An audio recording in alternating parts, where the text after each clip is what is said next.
नाज़रीन इकराम अस्सलामु अलैकुम। आज हम आपके सामने नमाज शब के सिलसिले में गुफ्तगू करेंगे और मैं पहले बता दूं कि हमारे जो मसाइल बयान होंगे आयतुल्लाह सिस्तानी साहब के फतवे के मुताबिक बयान होंगे।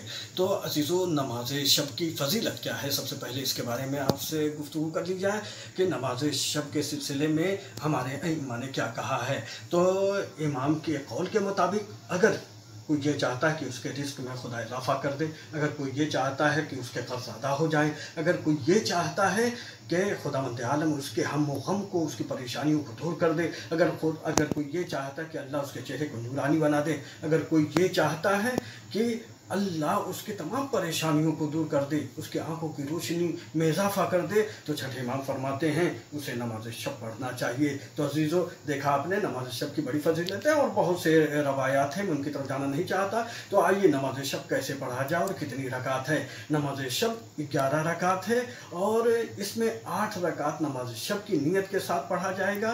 और नमाज सुबह की तरह से नियत करिए, नमाज शब पढ़ता हूँ क़ुर्बतन इल्लल्लाह, और नमाज सुबह की तरह से आप जो है 8 रकात पढ़ जाइए, 2-2 रकात करके ना, मुस्ताहबी नमाज 2-2 रकात करके पढ़ी जाएगी।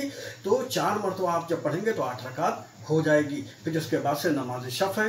आयतुल्लाह सिस्तानी साहब फरमाते हैं कि नमाज शफ़ में कुनूत नहीं है। फिर उसके बाद से नमाज वित्र है।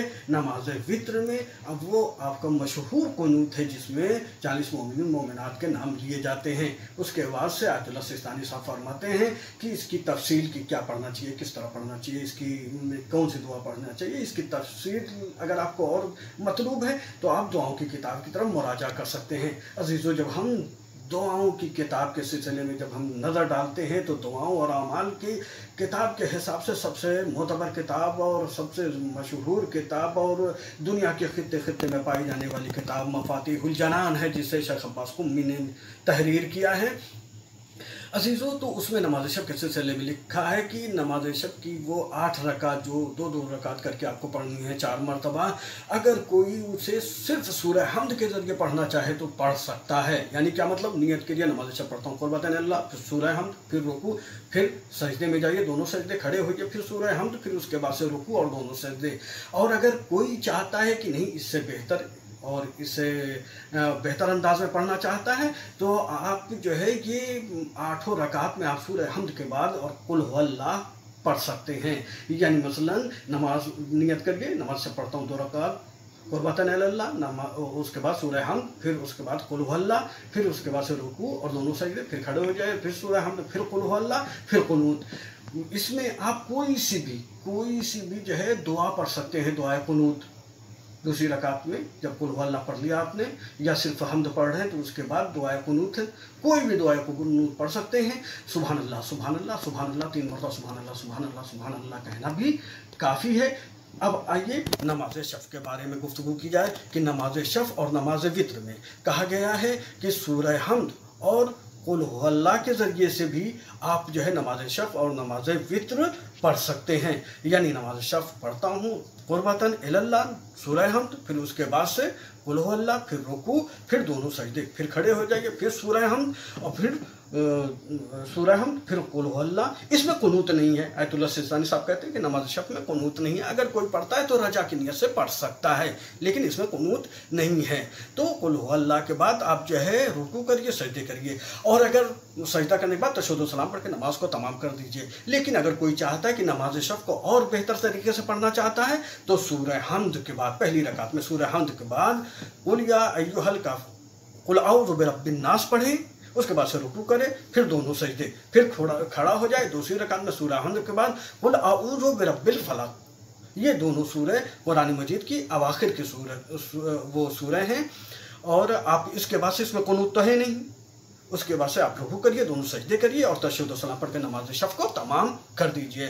अब आइए नमाज वित्र। नमाज वित्र में जैसा कि हमने कहा सूरह हमद और कुल हुवल्लाह के ज़रिए भी आप जो है मुकम्मल कर सकते हैं। लेकिन आप चाहते हैं नमाज वित्र को और बेहतर अंदाज से पढ़ना चाहते हैं तो अजीज़ों, आप जो है सूरह हमद के बाद 3 मरतबा कुल हुवल्लाह पढ़िए, फिर उसके बाद से 1 मरतबा कुल औज़ु बिरब्बिल फलक पढ़िए, फिर उसके बाद से 1 मरतबा कुल औज़ु बिरब्बिन नास पढ़िए, फिर कुनूत है। कुनूत में आप कोई भी दुआ पढ़ सकते हैं। 3 مرتبہ سبحان اللہ سبحان اللہ سبحان اللہ بھی کہنا کافی ہے، لیکن لکھا ہوا ہے کہ مستحب یہ ہے کہ مومن و مومنات کے لیے دعا کرے، تو آپ کہہ سکتے ہیں اللہم اغفر للمومنین والمومنات، اگر اتنا آپ یاد کر سکتے ہیں تو اتنا ہی جو ہے کہنا کافی ہے۔ اور مستحب یہ ہے کہ قنوت میں، یہ بھی مستحب ہے کہ قنوت میں 40 مومن و مومنات کے نام لیے جائیں، اللہم اغفر لمحمد عباس، اللہم اغفر لحسن عباس، اللہم اغفر لعلی عباس، یعنی مثلا آپ جو ہے اللہم اغفر مثلا کر کے آپ جو ہے 40 مومن و مومنات کے نام لے لیجئے۔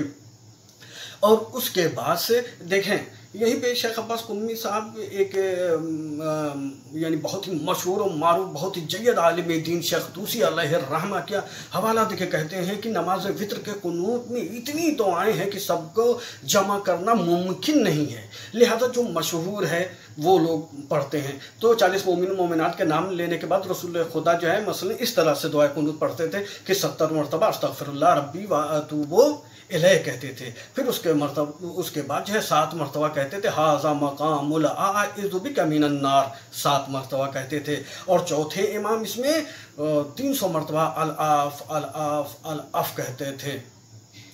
اور اس کے بعد سے آپ سستانی صاحب کہتے ہیں کہ 300 مرتبہ جو ہے آپ الاف الاف کہنے کے بعد آپ رکوع کر لیجئے، اور اس کے بعد سے سجدے میں جائیے، تشہد پڑھیے اور سلام پڑھیے، سلام اس کے بعد سے نماز تمام، اور آخر میں تسبیح بی بی زہرا آپ جو ہے پڑھ کے نماز کو تمام کر سکتے ہیں۔ قنوت میں آپ کچھ بھی پڑھ سکتے ہیں، جو آپ کو یاد ہو وہ پڑھ سکتے ہیں۔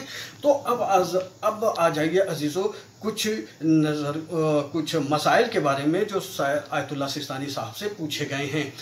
بعض لوگ یہ کہتے ہیں کہ مولانا مثلاً 11 رکعت نماز ہے، پڑھنے کا دل تو چاہ رہا ہے لیکن 11 رکعت نماز جو ہے کم نہیں ہو سکتی؟ تو سستانی صاحب سے پوچھا گیا کہ آغا کم سے کم کتنا پڑھا جائے اور زیادہ سے زیادہ کتنا ہے؟ تو آیت اللہ سستانی صاحب فرماتے ہیں کہ کوئی نماز شب کے عنوان سے اگر 1 رکعت نماز پڑھنا چاہتا ہے تو پڑھ سکتا ہے، تو نماز وطر جو ہے 1 رکعت نماز وطر اگر جو ہے پڑھتا ہے تبھی اسے نماز شب کا ثواب دیا جائے گا۔ اگر کوئی چاہتا ہے کہ 2 رکعت پڑھنا چاہتا ہے تو اسے نماز شب پڑھنا چاہیے، تو اور زیادہ سے زیادہ وہی 11 رکعت ہیں۔ اور اس میں اور ایک جو ہے آپ کو بتا دیں کہ جو ہے نماز شب آپ جو ہے اس کو عام حالت میں بیٹھ کر بھی پڑھ سکتے ہیں، تو عام حالت میں آپ بیٹھ کے بھی پڑھ سکتے ہیں۔ یعنی جو لوگ یہ کہتے ہیں کہ مثلا ہمارے صحت زیادہ ہے، 11 رکعت نماز ہم کیسے پڑھیں اور اٹھنا بیٹھنا مشکل ہو جاتا ہے، تو ان کے لیے میں عرض کر دوں کہ اسے آرام سے آپ بیٹھ کے بھی پڑھ سکتے ہیں۔ اور ایک چیز اور بھی ہے کہ آیت اللہ سستانی صاحب اپنے توضیح المسائل میں مسئلہ نمبر 753 میں فرماتے ہیں کہ 11 رکعت بیٹھ کے بھی آپ پڑھ سکتے ہیں، ڈبل پڑھنے کی ضرورت نہیں ہے، بیٹھ کے وہی 11 رکعت جو کھڑے ہو کے پڑھتے ہیں وہی 11 رکعت آپ بیٹھ کے بھی پڑھ سکتے ہیں۔ اور ایک سب سے بڑی بات جو نماز شب کے سلسلے میں لوگ کہتے ہیں، اس کے وقت کے بارے میں لوگ کہتے ہیں کہ مولانا دل تو چاہتا ہے نماز شب پڑھنے کا، لیکن کیا کریں، آدھی رات میں اٹھنا یا صبح اٹھنا، اگر کسی طرح سے ہم زور زبردستی کر کے پڑھنا بھی چاہیں تو 2-4 دن پڑھ کے اس کے بعد سے نہیں پڑھ پائیں گے۔ تو عزیزو سستانی صاحب سے پوچھا گیا کہ آغا نماز شب کا وقت کیا ہے؟